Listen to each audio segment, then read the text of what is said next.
주한미군 군사력을 늘릴 것인가? 아니면 줄여야 하는가를 두고 미국에서 이런 주제로 여론조사를 실시했습니다. 미국이란 나라의 모든 안보를 맡겨야 한다는 안보 사대주의자들이 아직 우리나라에 있습니다.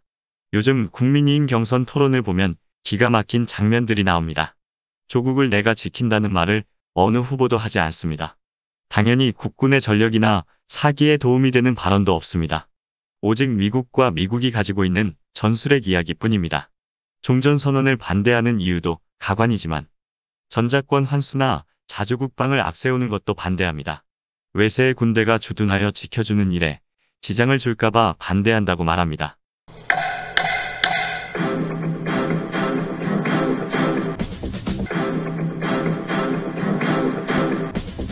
전쟁 상태 지속을 외세가 원하니까 종전선언을 반대한다고 말합니다. 육자회담이 성사 직전까지 갔다가 일본이 농간을 부려 미국 태도가 변하고 결국 육자회담이 파행되었을 때를 회상하며 부시도 오바마도 이런 말을 했습니다.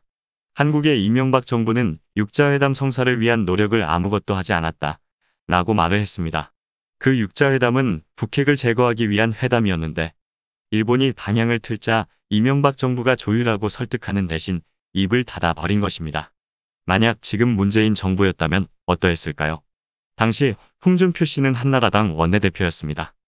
홍준표 씨를 깎아내리자는 것이 아니라 북핵이 우려되면 가장 적극적으로 핵 협상 타결을 위해 노력했어야 한다 말하는 것입니다. 북한과의 대화나 교류를 추진하는 것도 초라며 깎아내리기 바쁘고 문재인 정부가 유화 정책을 펴다가 북핵이 완성되고 미사일 날아다닌다며 성토하기 바쁘지만 제놈들이 정권 잡았을 때 대체 무엇을 했는지 한마디 말도 하지 않습니다. 이명박 박근혜 시절 대륙간탄도 미사일을 북한이 발사하고 핵실험할 때 어떤 대응 조치를 한국 정부가 북한에 했을까요? 미국과 일본, 중국, 러시아에 어떤 외교를 하며 긴장 완화를 시켜 국민을 보호하려고 어떤 실제적 정책을 폈고 북한에 대응했을까요? 정말 놀랍게도 거의 없습니다. 입으로는 강한 척 성토하는 발언을 했지만 행여 그런 발언에 북한이 뭘 보복해올까봐 애잔하고 간절한 눈으로 미국 바라보는 것이 전부였습니다. 제 기억에 북한 붕괴론을 슬슬 흘린다든지 통일은 대박이다. 이런 밑도 끝도 없는 말한 것 외에는 없습니다. 미국에서 제2의 한국전쟁을 다시 준비할 때도 무기력 그 자체로 대응하지 못했고 당시 정황을 보면 미국과 일본의 그런 움직임을 알지도 못한 것 같습니다. 입으로만 안보를 외치고 실제 안보는 미국에 맡겨버리는 그런 짓만 9년 동안 했습니다. 외세가 보면 한심한 안보정책이고 국민을 위험에 빠뜨리게 하는 안보정책인데 이것이 우리 사회에서 아직도 잘 먹힌다는 것입니다. 주권과 자주권과 자주국방을 반대하는 보수라는 정당의 이상한 안보 논리가 종북 빨갱이 적화 이런 주장으로 포장되면 아주 잘 먹힙니다. 실제 군사력을 증강하여 자주국방 능력을 키우고 외교를 통해 안전망을 확보하는 것보다 더 쉽게 우리 사회에 먹힙니다. 기가 막힌 현실에 우리가 아직 살고 있습니다. 조국을 지키는 안보를 논하면서 남에게 의존하고 남이 지켜주는 것이 너무도 당연한 이들에게 조국이나 결의가 어떤 의미를 지니고 있을까요? 10월 1일은 국군의 날입니다. 국군의 날 기념식이 해병대가 주관하며 사상 처음 거행되었습니다. 국방에서 첫째는 우리 군을 신뢰하는 것이고 민관군이 합심하여 스스로 지키려는 자세를 잃지 않는 것입니다. 기념사에서 문재인 대통령이 한 발언을 듣고 오늘 영상을 시작하겠습니다. 강한 국방력을 바탕으로 한 종전선언 추진 의지를 재확인했습니다. 신뢰와 자부심을 바탕으로 나는 한반도 종전선언과 화해와 협력의 새로운 시대를 국제사회에 제안했습니다. 육해 공군과 해병대의 피스메이커 합동 상륙작전이 펼쳐진 가운데 북한을 직접 언급하지는 않았지만 위협에는 단호히 대응하겠다고 강조했습니다. 국군 최고 통수권자의 첫 번째이자 가장 큰 책무는 한반도의 항구적 평화를 만들고 지키는 것입니다. 미국에서 실시한 이 여론조사는 그냥 흥미거리로 바라보면 좋겠습니다. 어차피 자신의 나라는 자신이 지키는 것이 당연하고 남이 안 지켜줄까봐 불안해하는 자체가 잘못된 것이기 때문입니다. 미국인들은 아시아에 주둔하는 미군 전력을 증강해야 할지 아니면 감축해야 할지에 대해 의견이 반반으로 나뉜다는 여론조사 결과가 공개됐습니다. 특히 젊은 층은 감축의 지지를 보냈는데 미군 전력이 커질 경우 중국과의 갈등이 커질 것을 우려하는 것으로 나타났습니다. 나이를 따지지 않고 전체 표본을 내면 아주 박빙으로 증강과 감축이 나왔습니다. 미국인 절반은 아시아에 주둔하는 미군 전력을 증강해야 한다고 생각하는 반면 나머지 절반은 감축해야 한다고 생각하는 것으로 나타났습니다. 이런 인식은 미국 뉴욕에 본부를 둔 국제 정치 컨설팅 업체인 유라시아 그룹이 지난 8월 27일부터 9월 1일까지 미 전역의 18세 이상 성인 남녀 2170명을 대상으로 벌인 설문조사에서 드러났습니다. 유라시아 그룹은 아프간 이후 미국인들의 외교 정책에 대한 시각이라는 제목의 여론조사 보고서에서 미국의 대중국 전략과 관련해 응답자의 50.9%는 아시아 주둔 미군 전력이 늘어나는 것이 더 적합하다고 밝혔다고 전했습니다. 반면 49.1%는 아시아 주둔 미군 전력을 줄이는 것이 미국의 대중국 전략에 더 적합하다고 응답했음을 소개했습니다. 미군 전력을 증강해야 한다고 응답한 사람들은 중국이라는 나라가 공격적으로 확장하고자 하는 강대국이며 미국의 무역과 군사 역량을 위협할 수 있다는 것을 가장 큰 이유로 꼽았습니다. 반면 감축해야 한다는 응답자들은 일본과 한국 같은 동맹국이 부유한 만큼 자신을 중국으로부터 지킬 수 있는 능력을 충분히 갖추고 있으며 아시아에서 미군 전력을 줄이는 것이 미군의 희생을 줄이고 미국 납세자들의 부담을 줄일 수 있다는 점을 가장 큰 이유로 들었습니다. 아시아에서 미군 전력 감축을 주장한 응답자 중 46%, 그러니까 감축해야 한다고 응답한 49.1%의 응답자 중에서 46%가 일본과 한국이 부유한 나라이기 때문에 미국 납세자들의 돈으로 지켜주면 안 된다고 말하는 것입니다. 한편 나이가 젊을수록 아시아 주둔 미군 전력이 감축돼야 한다는 의견이 많았습니다.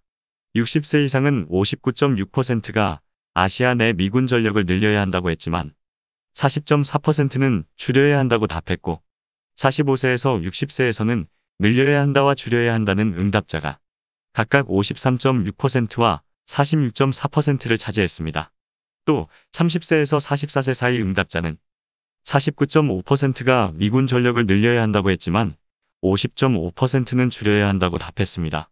특히 18세에서 29세 사이 응답자는 37.2%가 미군 전력을 늘려야 한다고 밝힌 반면 62.8%는 줄여야 한다고 밝혔습니다. 이런 결과는 전쟁 발발 시 징집 대상인 젊은 층이 전반적으로 전쟁을 피하고자 하는 경향을 보이는 것과 일치하는 것으로 세계 모든 나라에서 통용되는 결과라고 유라시아 그룹은 분석했습니다. 1990년 걸프 전쟁부터 2001년 9.11 테러가 발생한 전후에 태어난 2세대가 미국이 이라크와 아프가니스탄 등에서 전쟁을 치렀지만 결국 미국이 얻은 것이 없어 보이는 정책의 실패라고 보게 되면서 그런 전쟁에 참여 의지 자체가 사라졌으며 그런 전쟁이 발발하는 것을 원하지 않게 됨으로써 국제 문제에 대한 군사적 해법을 덜 지지하는 것으로 보인다는 설명입니다. 이번 여론조사 결과와는 상관없이 미국 펜타곤의 대외 정책은 크게 변하진 않을 것입니다. 그리고 미국이 감축하든 철수하든 우리나라에 아무런 영향이 없도록 대비하는 것이 더 중요합니다.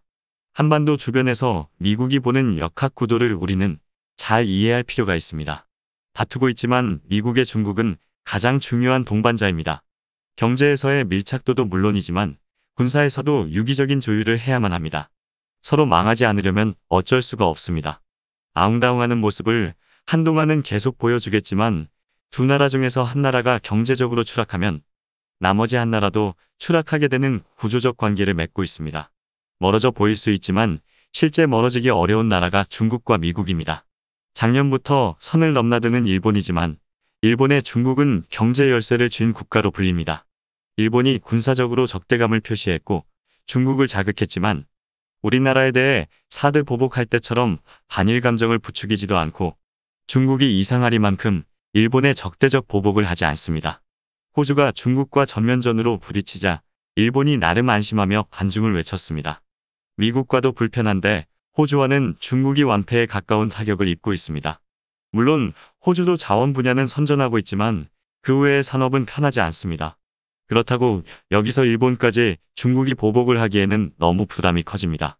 일본이 미국처럼 무역에서 중국을 압박하는 것도 없습니다. 아베가 수출 규제를 할 때 우리 국민과 기업 모두 염려한 것처럼 중국도 일본에서 수입하는 소부장 의존도가 높은 편이고 무엇보다 일본에서 흑자를 내는 나라가 중국입니다. 호주나 한국에게는 중국이 막대한 적자를 내는 나라입니다. 그나마 호주는 자원이라는 막강한 무기가 있습니다. 우리는 사람과 기술밖에 없는 나라입니다. 일본만큼의 내수 시장도 없고 호주만큼의 자원도 없습니다. 외세의 수작에 잘못 놀아나면 회복이 쉽지 않은 경제 구조를 우리는 가지고 있습니다. 외세가 볼 때 홍위병으로 세우면 가장 좋은 나라가 한국입니다. 경제에서는 경쟁자여서 한국 경제가 타격을 받으면 외세에는 그것으로도 이익이고 군사외교에서 의존도를 이용해서 영향력을 키울 수 있기 때문입니다. 주권, 자주국방을 중요하게 생각하는 교활하다 할 만큼의 지혜롭고 강단 있는 대통령이 우리에겐 필요합니다. 2017년과 2021년 대한민국 경제나 군사력은 사실 큰 차이가 없습니다. 그런데도 대한민국의 위상이 이렇게 변할 수 있었던 것은 외세의 머리를 조아리지 않고 자주외교를 실천했기 때문입니다.